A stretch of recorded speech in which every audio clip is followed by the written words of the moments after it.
Hey friends, this video is for February week 4, and all month long we've been learning the virtue of kindness, showing others they are valuable by how you treat them. And it's our last week for this long memory verse. Next month is way easier. You are God's chosen people. You are holy and dearly loved. So put on tender mercy and kindness as if they were your clothes. Don't be proud, be gentle and patient. Colossians 3:12. So as we finish this month, we're going to finish this month with a familiar parable found in Luke chapter 10. A religious leader asks Jesus, "Who is my neighbor?" And Jesus answered with the parable of the Good Samaritan. Jesus used this story to completely change how people who follow him should look at showing kindness to others. It's not just for people we know or like, but for everyone we meet. So our bottom line for this week is be kind to people who are different from you. Everyone is deserving of our kindness, whether they're like us or not. We hope kids learn from a young age that God's love is for everyone. We can't hold back kindness from others just because they might look or act different from us. Jesus modeled a love and kindness that included everyone, and we should follow his example. So what a great lesson for this week. Jumping over to our leader guide. We'd love for you to be into your small group rooms by 8:20 and 10:20, just so we know we've got everybody here. You can get your name tags printed. Make sure you've got everything ready to go. Don't forget, we do have free coffee and donuts for our volunteers in the garage door room. Kiddos will start to roll in at 8:30 and 10:30. They can play with toys on the carpet, or they've got their coloring page for this week, which just says, be kind to people who are different from you. Don't forget, these are devotionals that kids can take home every week to do. And for a little icebreaker, you can ask kids what they did on their day off school on Monday. Also, I subbed all this week and we learned about President's Day.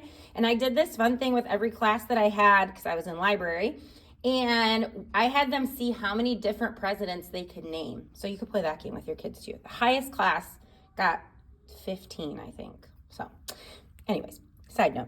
All right, when service starts at 8:45 and 10:45, you're going to do a little activity called Hurt Stories. So you're going to invite kids to tell stories about a time they got hurt. You can ask them, have they ever broken a bone, gotten stitches, sprained an ankle, or had surgery? Who took care of them? How did that make them feel? And what made them feel better? And you can close by saying something like, today in large group, we're going to hear about someone who was hurt and the unlikely person who helped them. I'm sure you'll get lots of fun, exciting stories. Then at about 8:55 and 10:55, you're going to head over to large group. When you get back from large group, you can gather kids up in a circle, pass out snack. Make sure that you introduce yourself to your kids, that they all know your name. Have your kids introduce themselves to each other. And then you can ask for any prayer requests or praises and invite kids to think of one of their neighbors and remind them a neighbor isn't just somebody who lives next door or down the street. A neighbor is anyone who is in need of help or being shown kindness. And so model for the students how to pray for their neighbors. Think of a real life situation that's appropriate to share.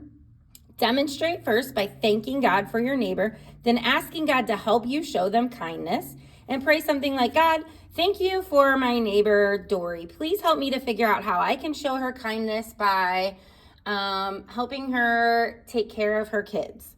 Invite kids who would like to pray a similar prayer to yours. See if anybody wants to share.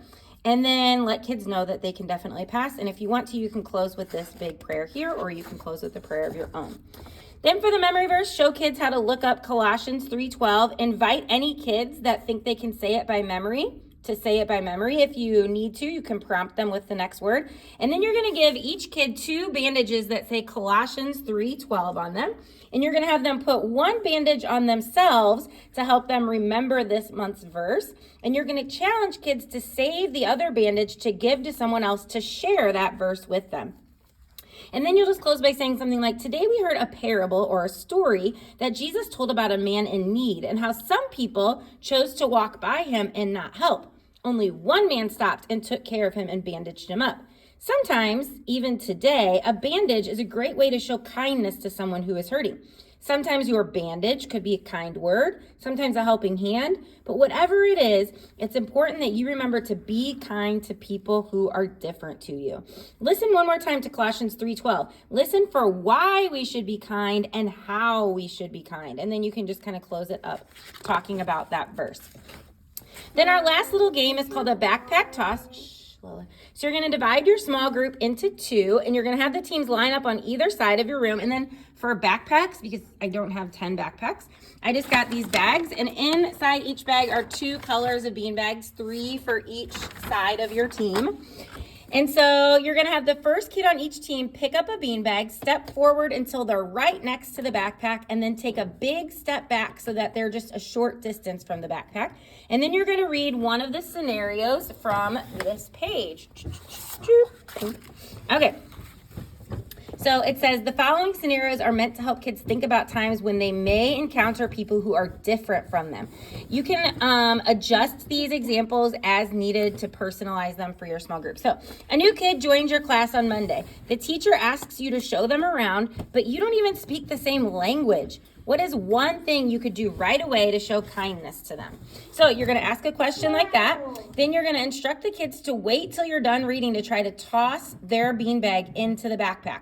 And the first kid to get their beanbag into the bag gets a chance to respond. If that kid can't give an answer, then you give the other kid a chance.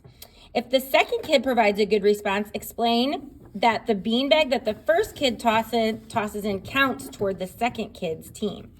So share that the goal is to get 5 bean bags from your team into the bag, and the first team to do that wins. And so this scenarios page is 2-sided. There's lots of different scenarios. And then you can just close by saying these scenarios showed so many ways to be kind to our people who are different from you. Whether their difference is on the outside or the inside, you can show kindness by noticing people and listening to them. And then finally, just a couple discussion questions if you'd like some bonus content. What kind of differences are the most difficult to overcome? Those on the outside or inside, and why do you think that? And when was the last time you chose to be kind to people who are different from you? So, what a great lesson. I'm super excited for this Sunday. I can't believe we're already heading into the springtime and March and Easter coming around the corner. Thank you guys so much for serving today. I'm so grateful for each and every one of you, and we'll see you on Sunday.